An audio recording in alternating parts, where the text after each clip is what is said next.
The last month when we met, the topic was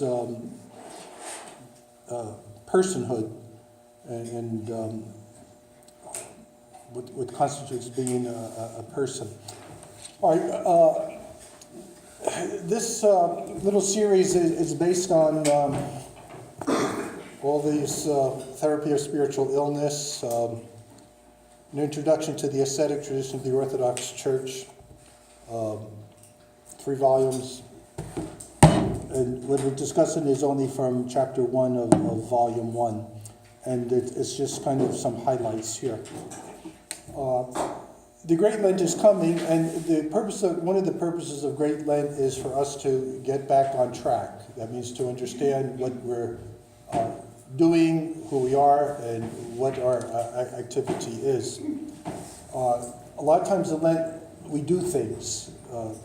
There's more services, there's more prostrations, there's more spiritual reading, there's greater fasting, there's more spiritual activity if you want. And it's possible for us to lose ourselves in this activity of doing things.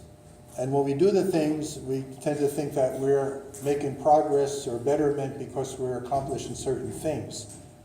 And why is that? Well, because, first of all, the Holy Mother of the Church says these are good things for us to do. So when we do it, we kind of say, good, I'm doing what the Holy Church teaches me to do. So we feel good about ourselves, and we keep maybe a little spiritual scorecard. I'm doing this, and this is an improvement, good in this.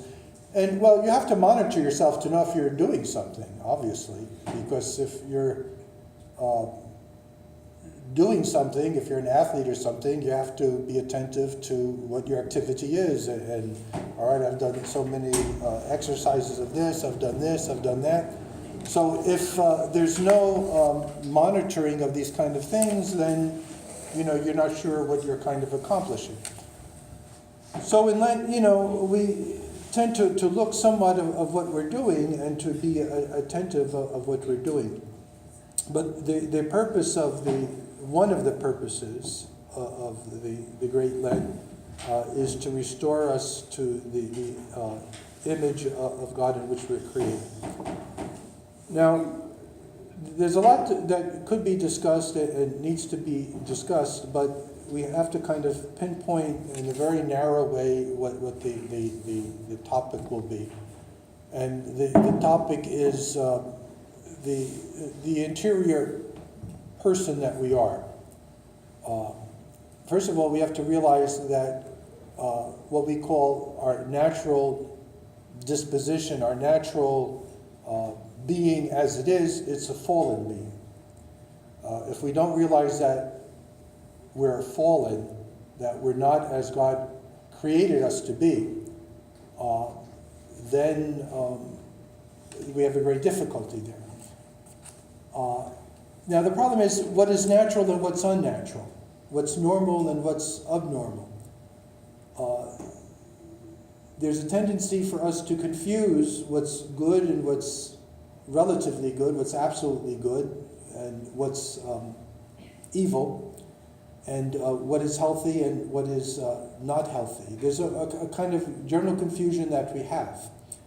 And oftentimes we think that what we do in our daily life, how we behave and how we live out our life, that it's a condition that's given, and that's who we are, and this is what we're dealing with. And some people will say that, well, it's okay. Not everything's perfect in life, and we're not as perfect as